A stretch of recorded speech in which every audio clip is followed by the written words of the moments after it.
in performing live as well. And in 1979, he played at the Place de la Concorde to what was then, I think, a record crowd of a million people.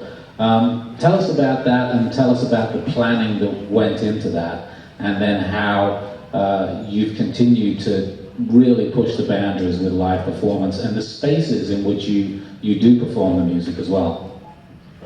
Yeah, actually, I always considered that electronic music was linked with outside.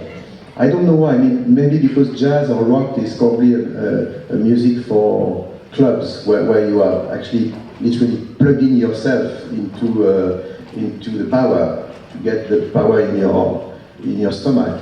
Where electronic music, for me, was always linked with I don't know, landscapes and outdoor situation, and also. Another reason of involving visual at a very early stage for me was the fact that I realized, because I love instruments, I love music instruments, and if you think about a violin, a clarinet, an electric guitar, a Gibson or Stratocaster, these instruments have been made for sharing, playing, before anything. And then later on we put microphones on them to record them in studio.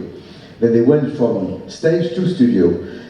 For electronic instruments, it's the reverse. The electronic instruments have been devised in laboratories, in studio, and then we tried to put them on stage.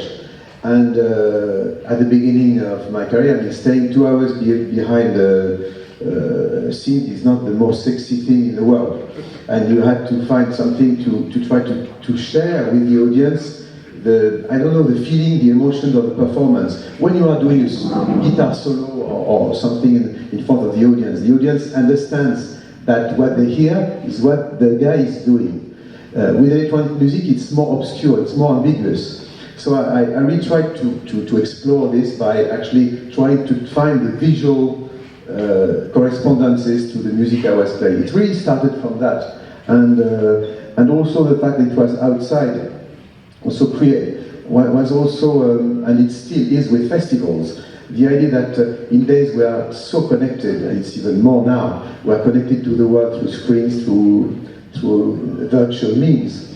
The idea of sharing the same event, shoulder against shoulder, and as a community spirit, as a community event, is something that, and then you know that we have no second chance, you can't go back next Saturday to enjoy it. Create certainly something special. That probably explained the big success of these concerts, these outdoor concerts.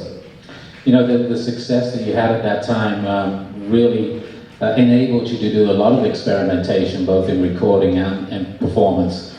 And you were the first guy to go to China and do shows in Beijing and Shanghai, and I know you've been back since, and you're probably going to go again.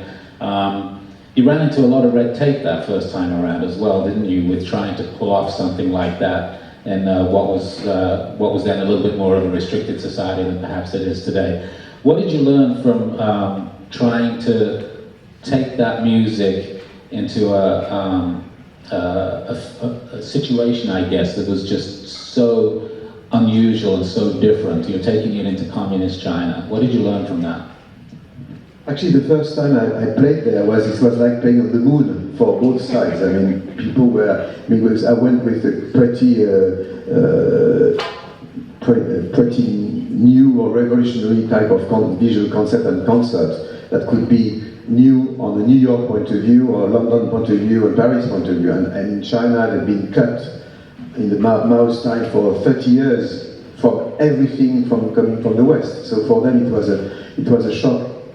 And also obviously for us, the whole team was also something amazing to be in such a place where everything was different. And but I mean, I think which is interesting is actually to learn. It was a learning process for me to think that, you know, we are here talking about technology and instruments, and actually by the end of the day in China, I really realized that whatever the instruments you use, whatever the technology you use, by the end of the day, the music is working or not. You know, and also whatever the number of the audience you are playing in, how big the audience, how small the audience is, by the end of the day, it's a very strange chemistry between two entities, the audience and the stage, and that works or it doesn't. And it's very, very special how you know, it's like on a tour, you play more or less the same kind of tour, concert, and personally I'm trying to not to repeat myself too much from one concert to another, but it's more or less the same kind of during tour, the same kind of project. But actually every night is different, depending on the audience, depending on this very special chemistry. And whatever you play, you can play on the guitar with symphonic orchestra, with a jazz trio, or with synthesizers. I mean, the music works or not. And it's really what I realized in China, because these guys, in those days, they had actually no idea about these instruments. I mean, we came with the early samplers and very strange machines for them. It was culturally something not linked to music at all. And it worked because I think that also the melodies, the music was, in a sense, something that they could receive emotionally, probably. I read somewhere that on one of those concerts, those early concerts, they were so not prepared for the amount of electricity that you would need that they had to shut down the adjoining neighborhood to make sure you had enough juice.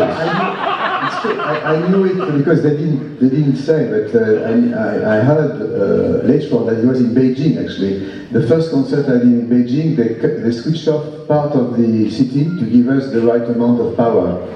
I don't know if these guys knew that I was responsible for it, but I never told them. So I'm still alone in the country. They know now. Yeah. I know now.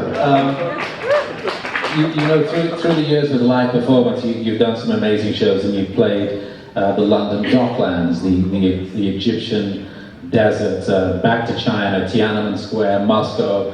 There's a long list of places, but you've only ever played here in the United States once, and I believe that might be about to change.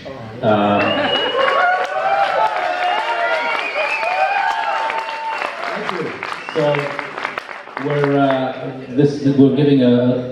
we're leaking this